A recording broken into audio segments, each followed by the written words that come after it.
자, 옆사람 인사합니다. 주님의 이름으로 사랑을 축복합니다. 다사원 인사합니다. 하나님께서 함께 하십니다. 할렐루야. 오늘은 교만에 대해서 우리가 말씀을 나누고, 교만에 대한 영적 교훈이 무엇이냐, 지난주에 겸손한 자에게 주시는 하나님의 축복에 대해서 함께 말씀을 나눴습니다. 교만은 성경에서 암과 같은 것이 교만이라고 이야기합니다. 아무리 건강한 사람이라도 그 몸속에 암세포가 자라나면 건강을 해칠 수밖에 없습니다. 그렇듯이 아무리 영적으로 힘있고 능력 있는 삶을 살지라도 교만해지면 그 삶이 폐허해지고, 그러한 하나님께서 버리시는 것을 알 수가 있는 것입니다. 오늘 18절 말씀에도 교만은 패망의 선봉이요 거만한 마음은 넘어짐의 앞잡이라고 했어요. 우리가 교만함과 거만함이 있으면 결국은 넘어질 수밖에 없다고 하는 것이 성경적인 이치라는 겁니다. 전통적으로 카톨릭과 그리고 기독교에서 꼽는 7가지 큰 죄악이 있습니다. 첫 번째가 뭐냐?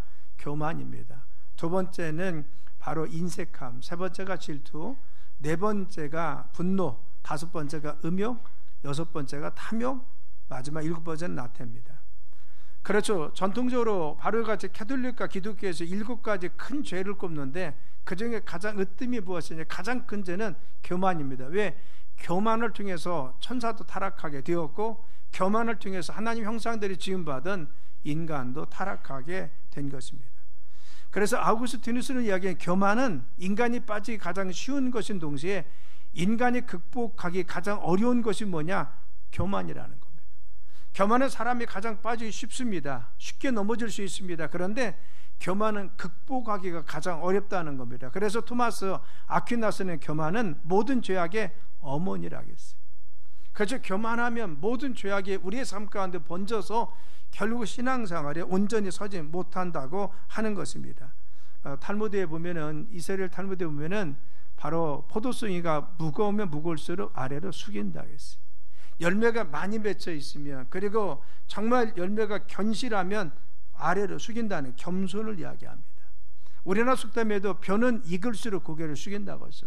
그렇죠. 겸손한 자는 숙입니다. 그리고 겸허한 자는 늘 낮아집니다. 섬길 줄 알고 칭찬할 줄 압니다. 그런데 교만한 사람은 늘 바로 자기가 으뜸이라고 생각하고 살아가기 때문에 그 삶이 하나님 보시기에 아름답지 못하다는 겁니다. 그래서 오늘은 우리가 교만을 통해서 우리가 겸손한 삶을 배울 수 있는 비결 되길 간절히 축원합니다. 자, 그러면 교만이 무엇이냐? 첫째는 스스로 높아지는 겁니다. 이사야서 48장의 말씀에 보면은 하나님께서 우리를 하나님의 영광을 위해서 창조한 자라고 했어요. 우리가 하나님의 영광을 들려고 하나님의 기쁨을 들려야 됩니다. 그런데 교만하면 내가 영광 받으려고 합니다. 교만하면 자기가 으뜸이라고 생각합니다. 교만하면 내가 가장 높다고 생각합니다. 교만하면 내가 제일이라고 생각합니다. 그래서 하나님을 내 삶에 드러내지 못하고 하나님 영광을 드러내지 못합니다. 그래서 끊임없이 우리의 삶에 주님 영광을 가리는 것이 무엇입니까? 교만한 삶인 것입니다.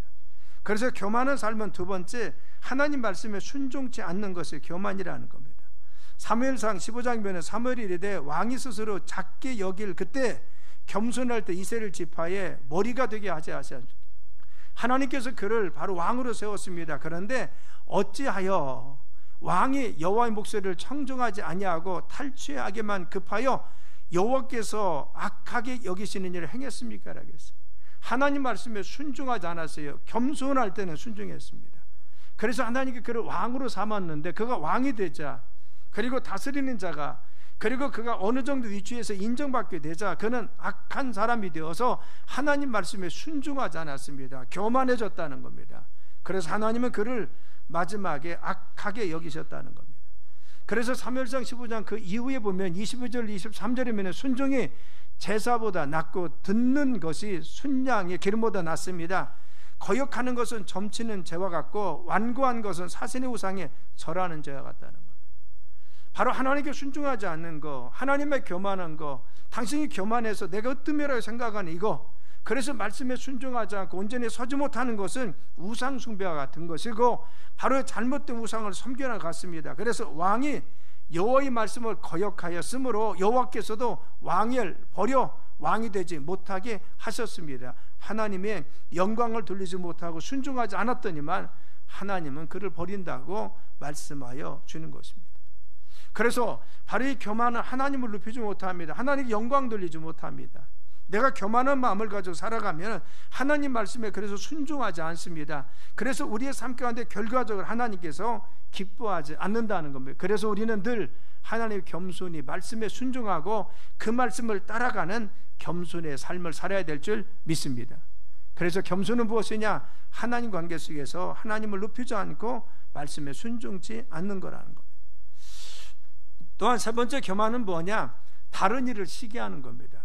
그래서 다른 사람을 시기하고 질투합니다. 시기는 무엇입니까? 남이 잘 되는 것을 바로 배합하는 겁니다. 남이 잘 되는 거에 대해서 별로 이렇게 탐탁지 않게 생각합니다.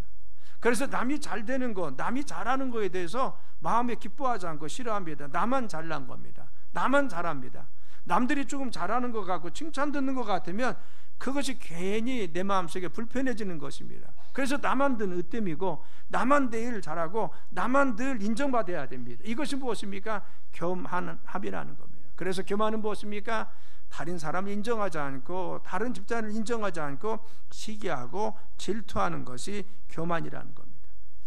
그렇죠. 그래서 이 교만한 사람들은 어떻습니까? 늘 삶에 불평과 불만이 많은 겁니다.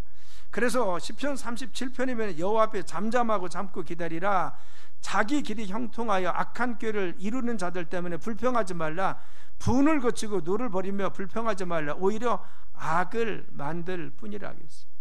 너희들의 삶에 자꾸만 너희가 교만해서 남을 인정하지 못하고 자꾸 불만하면 하나님께서 기뻐하지 않는다. 왜? 이 교만함을 통해서 너희가 불평하고 불만하면은 오히려 악을 만든다는 겁니다. 가정에서도 그렇죠. 그래서 다른 사람을 인정하고 내가 다른 사람을 잘 섬기려고 하는 낮아지는 마음이 아니라 내가 늘 섬김받아야 돼, 내가 가장 으뜸이잖아, 내가 우선이잖아 생각해서 바로같이 충돌이 생기면요, 이것 때문에 어떻게 됩니까? 결국은 가정이 어렵고 힘들어집니다. 그렇죠. 바로같이 교만한 사람들은 마음에 늘 불편합니다. 나를 왜 섬기지 않지? 나에게 잘해주지 않지? 내가 섬기려는 자세가 아니라 낮아지려는 사람이 아니라, 그리고 또한 다른 사람을 인정하는 것이 아니라 내가 항상 으뜸이 되어야 됩니다. 내가 가장 우선입니다. 나 외에 다른 사람이 없습니다. 그래서 우리는 나 외에 다른 이가 없다는 것은 하나님밖에 없습니다. 그렇죠. 하나님만이 가장 으뜸이. 그런데 교만한 마음은 내가 제일입니다. 우리 가정에 내가 제일이잖아. 우리 교회에서 내가 제일이잖아. 우리 교회에서 우리가 제일이잖아. 우리 조직이 가장 강하잖아. 이것이 무엇입니까? 교만합니다. 그런데 교만한 사람은 뭐요? 남들이 조금만 올라서려고 하면 좀 잘하는 거 있으면 칭찬 드리면 거기에 대해서 굉장히 힘들고 어려워집니다. 왜? 내가 칭찬받아야 되는데 저 사람이 칭찬받아요. 우리가 칭찬받아야 하는 저 집단이 칭찬받습니다. 굉장히 불편해지는 겁니다. 그래서 불평과 불만이 많아지는 겁니다. 그래서 가정에서도 바로 이 교만해서 불평과 불만이 많은 사람이 있으면 가정 공동체가 온전히 설 수가 없습니다. 교회 공동체도 그렇습니다. 이와 같이 교만한 사람에게 교만한 집단이 있으면 교회가 하나 되지 못하고 항상 어렵고 힘들어지는 것입니다. 그래서 바로 불평, 불만은 누가? 교만한 사람이 하더라는 겁니다. 그래서 다섯 번째, 교만한 자는 어떻게 합니까? 결국 자기 유익만 취하더라는 겁니다. 여러분, 교만한 사람들은 자기가 대접받으려고 합니다. 자기 권리만 주장하지, 자기 특권만 생각하지, 자기 위치만 생각하지 남을 섬기려고 하지 않습니다. 늘 남들에게 자기가 빚을 준 것 같이 생각합니다. 나는 늘 대우받아야 돼, 나는 늘 존경받아야 돼, 나는 높임받아야 돼, 내가 늘 제일이라고 남들이 인정해줘야 돼. 그리고는 자기는 늘 그 위치에 서 있으려고 합니다. 그리고 다른 사람을 섬기려고 하지 않습니다. 자기 의무나 자기 해야 될 일에 대해서는 충실하지 못하고 빚을 받는 자와 같이, 빚을 준 자와 같이 늘 그렇게 살아갑니다. 성경은 그걸 뭐라 합니까?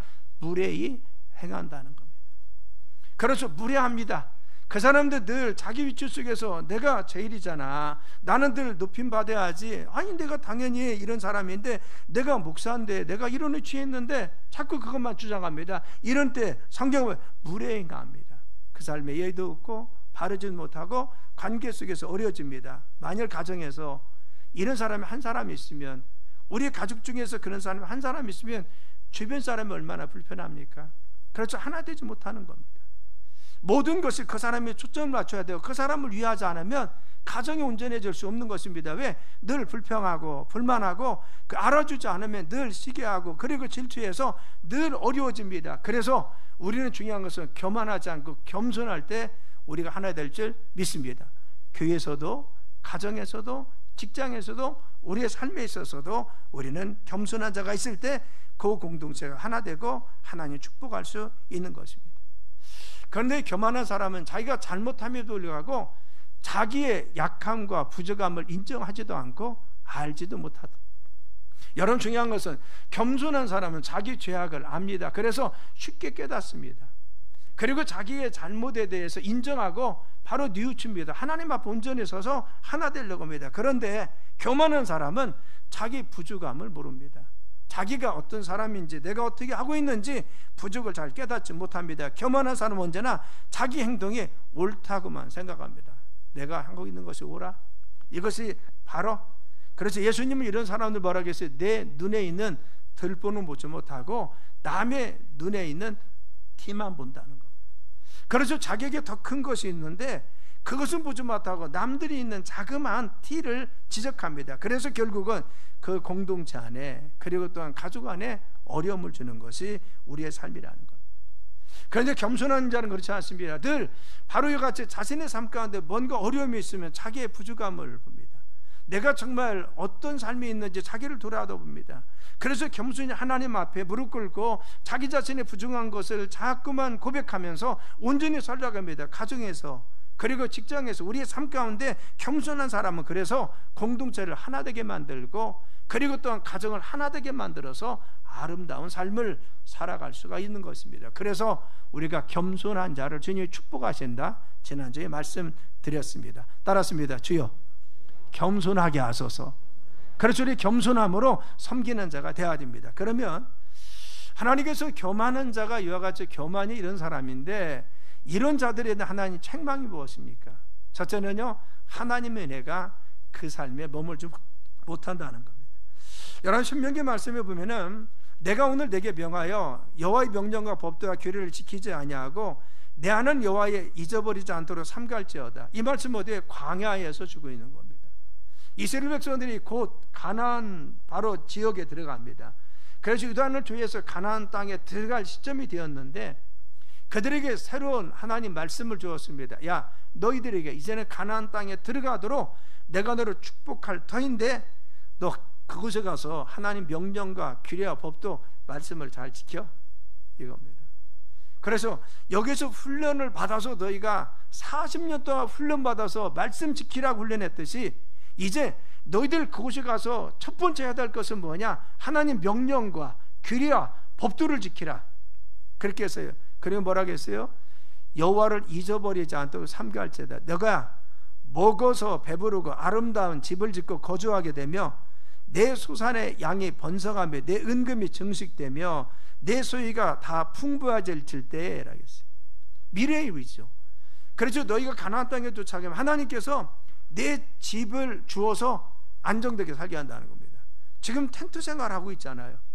그래서 텐트 생활하면서 어려움 속에 그들이 늘 이동합니다. 안정된 집을 주겠다. 내 소떼와 양떼가 많아지게 해서 너희들을 축복하겠다. 은금이 증식되게 해서 너희들의 물질을 많이 주겠다는 겁니다. 그리고 또 뭐라고 했어요? 바로 이같이 너희들의 소유가 다 풍부하게 될 때가 올 거라는 겁니다. 하나님은 너희들을 축복하실 그때가 있는데 그때 조심할 것이 무엇이냐? 이렇게 말씀했습니다. 내 소유가 풍부해질 때에 내 마음이 교만하여 내 하나님 여호와를 잊어버릴까 염려하라. 따라서 합니다. 내 마음이 교만하여 내 하나님 여호와를 잊어버릴까 염려하노라. 아멘. 지금 하나님 염려는 뭡니까? 내가 너희들을 축복할 텐데 너희들 바로 안정되게 할 텐데 그때 네 마음이 안정되면 너희들이 풍부해지면 너희들이 축복받다고 생각하면 네 마음이 교만하여 라고 했어요. 교만하여 내 마음이 여호와를 잊어버릴까 하노라고 했어요. 우리는 여기서요 그들의 마음의 교만함과 하나님을 잊어버리는 불신앙과 비교해서 같이 대조하고 있습니다. 네가 교만해지면 하나님을 떠난다는 거예요. 네가 마음이 교만해지면 하나님 의지를 잊어버린다는 거예요. 네가 마음이 교만해지면 하나님 은혜에서 멀어진다는 거예요. 여러분 그렇죠?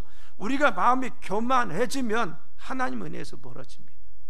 이전에 내가 은혜를 받았습니다. 내가 축복도 받았습니다. 하나님 은혜 가운데 늘 살았습니다. 그래서 가나안 땅에 입성합니다. 그런데 너희가 교만해지면, 마음속에 교만이 틈을 타면 하나님을 잊어버릴까 봐, 은혜를 망각할까 봐 염려가 된다는 거. 그래서 호세아서 13장 6절에 이렇게 했습니다. 한번 읽어볼까요? 시작.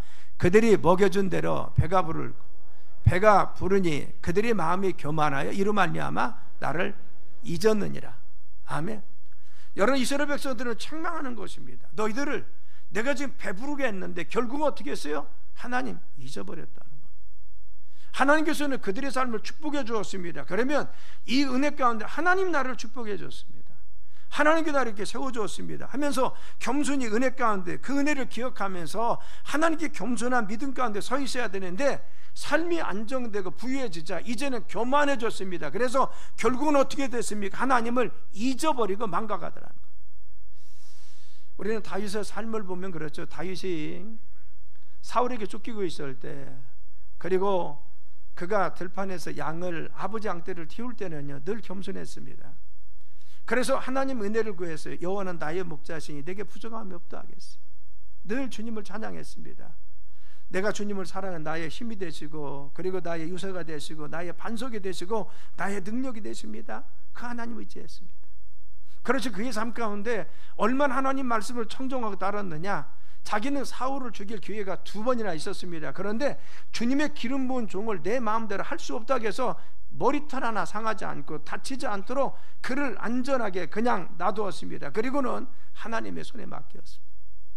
하나님 말씀에 철저히 서서 말씀 가운데, 은혜 가운데 늘 기억하고 있었습니다. 그런데 이제는 하나님이 그 겸손함과 말씀을 청정함을, 순종함을 하시고 왕으로 세우셨습니다.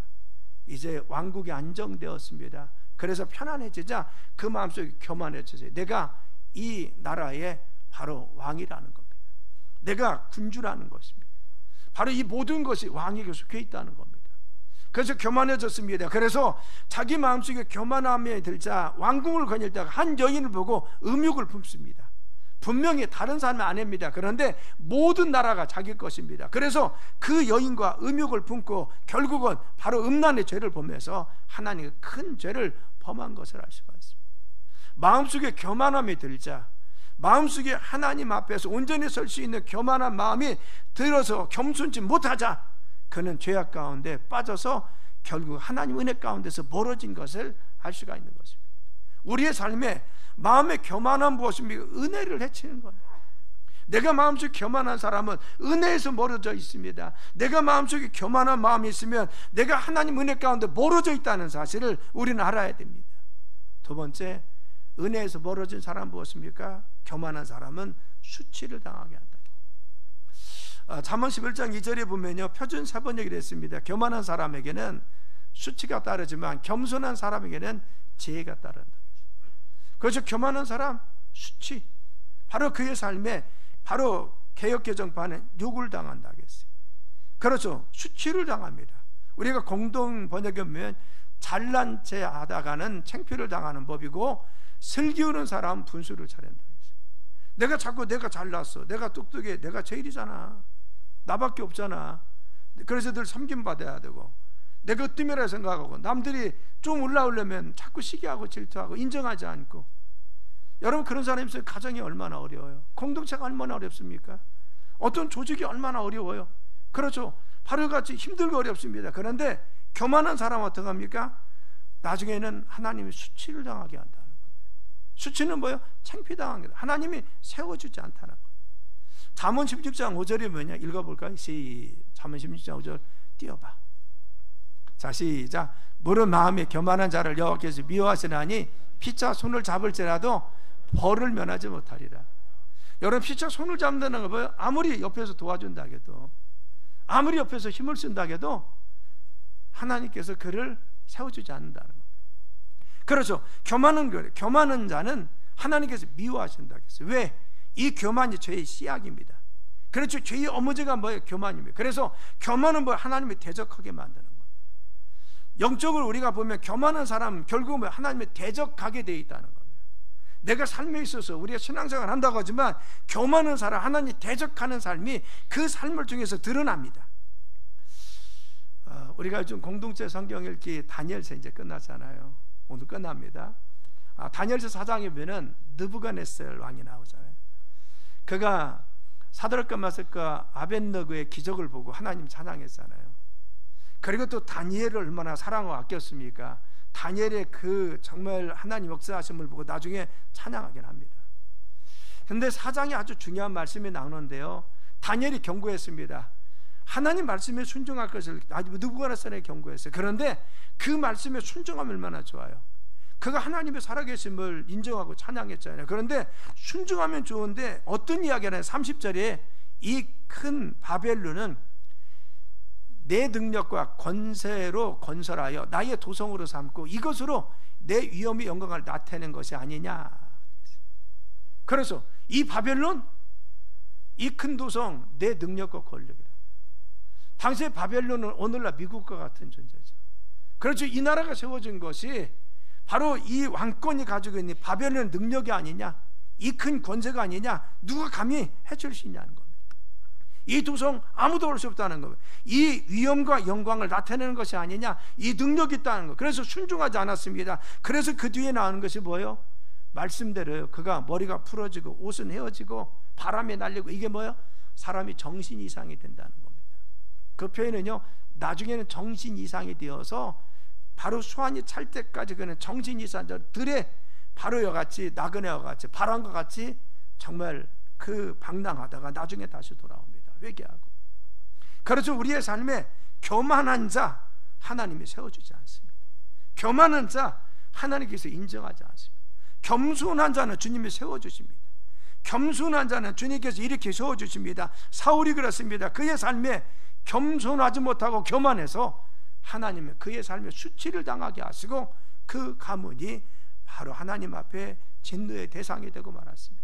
그러나 늘 겸손함으로 주님께서 썼습니다. 비록 교만해서 죄를 지었지만 다윗은 하나님께 겸손히 무릎 꿇고 다시 자기의 죄를 회개하고 하나님께 온전히 섰더니만 하나님은 다윗을 세우셔서 그의 왕권과 나라를 세우신 것을 알 수가 있습니다. 우리도 겸손한 삶이 되어야 될 줄 믿습니다. 세 번째는 무엇입니까? 그래서 교만한 자는 형통치 못하고 겸손할 때 형통하더라는 겁니다. 여러분 18절에 교만은 패망의 선봉이라고 했어요. 거만한 자는 넘어짐에 앞서야겠어요. 하나님께서는 겸손한 자는 주님이 세워주십니다. 주님께서 형통케 하십니다. 그의 삶을 지켜줍니다. 그러나 교만한 자는 하나님께서 그의 삶을 보장해 주지 않는다. 그의 삶을 축복하지 않습니다. 그의 앞길을 주님께서 형통하게 지켜주지 않습니다. 그래서 고린도 10장 12절에 그런즉 선줄로 생각하지 말고 넘어질까 늘 조심하라. 우리 믿음의 사람들은 늘 내가 혹시 교만해서 넘어지지 않나, 내 신앙이 어떤지 나를 돌이켜봐야 돼요. 내가 지금 바로 서 있는지, 내가 겸손한 신앙 가운데 있는지 나를 돌이켜봐야 됩니다. 우리가 때로는 그렇죠. 하나님께서 우리를 채찍을 때리실 때 있어요. 어떤 사람이 공격을 받던 아니면 책망을 받던 또 어려움을 닥치던, 이때 중요한 것은 그때마다 우리를 깨닫게 해주는 줄 믿습니다. 내가 좀 설려고 하면 하나님은 나를 낮추셔 그 사건을 통해서. 그런데 중요한 것은 이때 깨닫고 자기를 돌이키는 사람은 하나님께서 다윗과 같이 쓰십니다. 다윗이 그렇죠. 나단 선지자의 책망을 듣고 그는 온전히 회개해서 다시는 그 죄를 범치 않았어요. 그렇죠. 그의 삶에 겸손해질 때 하나님 역사에 넘어질까 조심하라. 우리 믿음의 사람들은 내가 혹시 넘어지지 않았나, 나는 교만한 자가 아닌가 늘 조심해야 돼. 그래서 시편 101편 15절에 자기 이웃을 은근히 헐뜯는 자를 내가 멸할 것이요 눈이 높고 마음이 교만한 자를 내가 용납하지 아니하겠어요. 성경은 뭡니까? 겸손하라.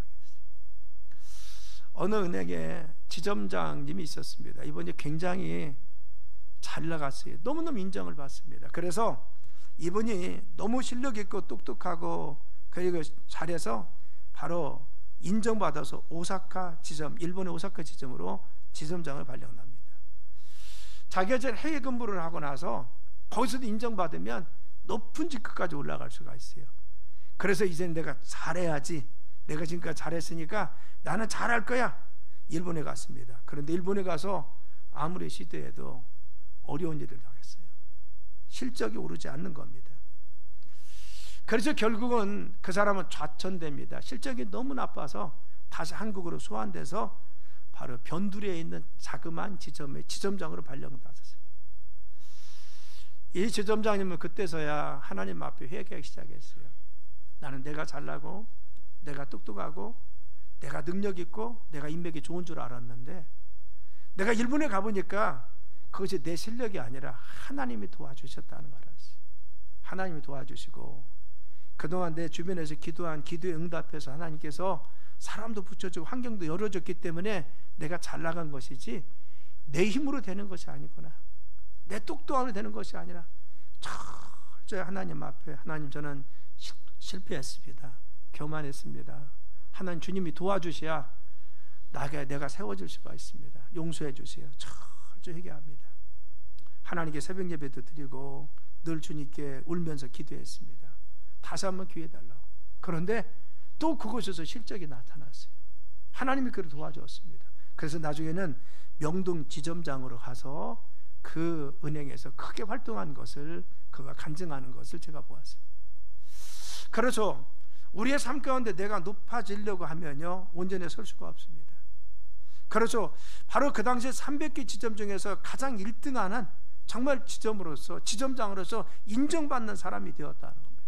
겸손하고 하나님께 무릎 꿇고 늘 항상 하나님께 낮아진 자세로 주님 도와달라고 했더니 하나님 도우셔서 그를 쓰신 것을 알 수가 있습니다. 우리는 하나님 인정하시는 바로 겸손한 삶이 되길 간절히 축원합니다. 교만이 아니라 겸손이 중요합니다. 그래서 바로 교만한 자는 하나님께서 책망하신다. 그래서 마지막은 무엇입니까? 하나님께서 돌봐주지 않고 책망하신다고 했어요. 베드로전서 5장 9절에 서로 겸손으로 허리를 동이라 하나님은 교만한 자를 대적하시되 겸손한 자를 은혜를 주신다 했어요. 왜 교만한 자를 대적하십니까? 교만이 죄악의 씨앗이었습니다. 교만 때문에 사단이 생겼습니다. 교만 때문에 인간이 하나님을 반역했습니다. 그래서 교만은 바로 하나님을 대적하는 겁니다. 그래서 교만한 마음 하나님을 대적하십니다. 우리가 교만한 사람이 되면 하나님이 우리를 대적하신다는 것, 그 마음을 대적하세요. 우리가 하나님을 대적하는 교만한 사람이 아니라 하나님께 늘 겸손한 믿음의 삶이 되어 하나님 영광 돌리기 간절히 축원합니다. 그래서 아까 보았던 잠언 16장 5절 6절 무릇 마음에 교만한 자를 여호와께서 미워하시나니 피차 손을 잡을지라도 벌을 면하지 못하려겠어요. 6절에 인자와 진리로 인하여 죄악이 속하게 되고 여호와를 경외함으로 말미암아 악에서 떠나라겠어요. 너희들 교만한 마음을 버리고 악에서 떠나가라. 성경은 무엇입니까? 교만한 마음 버리라겠어요. 우리 모두 겸손한 마음이 되길 간절히 축원합니다. 미국의 유명한 자동차 회사 사장이었던 아이야 코카라는 사람이 있습니다. 미국의 경영자인데 1980년도에 도산의기가 있었던, 여러분 잘 알고 있는 크라이슬러 자동차 회사요, 이 회사를 극적으로 일으켰던 분이 바로 이분입니다. 그분은 원래 포드 자동차의 기술자로 들어갑니다. 그런데 그곳에서 정말 열심히 일하고 뛰어난 영업 성적이 뛰어나서요, 나중에 승진을 거접하다가 포드 자동차의 사장까지 됩니다. 근데 포드 자동차 사장을 다 마치고 이제는 해임되었어요. 그런 후에 그분이 있을 때 크라이슬러가 위기에 처한 겁니다. 이때 크라이슬러에서 영입회가 누구냐? 바로 이 아이야 코카라는 사람을 영입합니다. 그런데 이분이 엄청난 실적을 올렸어요. 거액의 연방 자금도 끌어들이고 광고 전략을 통해서 이 회사를 끌어올립니다. 그래서 바로 크라이슬러 자동차의 CEO로 취임하면서 부도와 파산 위기에 있었던 이 회사를 극적으로 회상시키는데 3년 만에 바로 회생시킵니다. 그래서 그 당시에 24억 달러의 흑자를 일으킨 분이 이분입니다. 그래서 한때 이분이 어떤 사람이었느냐? 대통령 후보로 각광을 받던 사람입니다. 그가 했던 이 비즈니스 광고 업계가 대단했습니다. 그래서 80여 개의 광고에서 자신을 부각시켜서 대통령이 출마하려고 할 때 어떤 마음이 있었느냐, 이런 얘기를 공언했다고요. 나는 6개월이면 미국 경제를 일으킬 수가 있어. 호언장담을 했습니다. 나는 6개월이면 일으킬 수 있어. 그가 참 교만했던 거죠. 자신이 대통령이 되든 무엇이 되든 다 할 수 있다고 했습니다. 그런데 그렇게 큰 소리 치고 나서 크라이슬러가 또다시 급감하고 어려움 속에 있어서 주가가 30%나 떨어집니다. 결국은 크라이슬러 최고 경영자의 자리에서 결국은 해임당하고 쫓겨나게 됩니다. 그리고 나중에 크라이슬러는 독일 벤처기업으로 넘어갑니다. 그렇죠. 역사학자 찰스 비어든이 이렇게 이야기했어요. 개인이나 국가가 욕망과 교만에 날뛰면 결국 망한다 했어요. 개인이 되었던, 국가가 되었던, 집단이 되었던, 바로 교만한 곳은 하나님 역사하지 않습니다. 우리 가정도 그렇죠. 교만한 사람은 하나님 축복하지 않습니다. 우리의 삶에 중요한 것은 내가 교만한 삶이 아니라 겸손으로 우리 가정에서 섬기려고 해야 됩니다. 내가 대접받아야지, 내가 지금 이런 일을 하고 있잖아, 당연히 나를 대우해야지, 나를 인정해줘야지. 이것이 가정 불화의 원인입니다. 우리 가족 간에, 그리고 또한 친족 간에 마찬가지죠. 공동체 안에서, 직장에서도 마찬가지입니다. 늘 나만 대접받으려고 내가 으뜸이라고 생각하고 남을 인정하지 않는 것 때문에 공동체가, 그리고 직장이 어려워집니다. 그리고 교회 공동체도 마찬가지입니다. 하나님은 누구를 축복하십니까? 겸손한 자를 축복할 줄 믿습니다.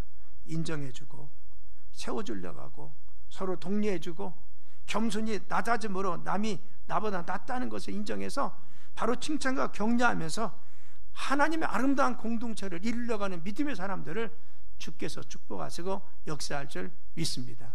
여러분 모두 겸손한 하나님의 사람들 되길 예수님의 이름으로 축원합니다. 기도합니다. 하나님, 저희들로 인해서 저희들의 겸손과 섬김을 통해서 공동체가 세워지게 하시고 교회가 세워지게 도와주옵소서. 또 우리 가정도 주님 보시기에 아름다운 가정 되게 도와주옵소서. 저희들의 교만함으로 인해서 가정이 어려워집니까? 저희들이 높아지려는 것 때문에 공동체가 자꾸 어려워지고 공동체가 깨어지고 있습니까? 하나님, 저희들 늘 항상 겸손함으로 섬기게 도와주시고 남이 나보다 낫다고 인정하고 그리고 칭찬하고 격려하며 겸손히 하나님을 살아가는 삶이 되게 도와주옵소서. 저희들 은혜 가운데 거하기를 원합니다. 주님 보시기에 아름다운 믿음의 삶이 되게 하시고 하나님 보시기에 합당한 믿음의 삶이 되도록 인도하여 주옵소서. 예수님의 이름으로 간절히 기도드려서옵나이다.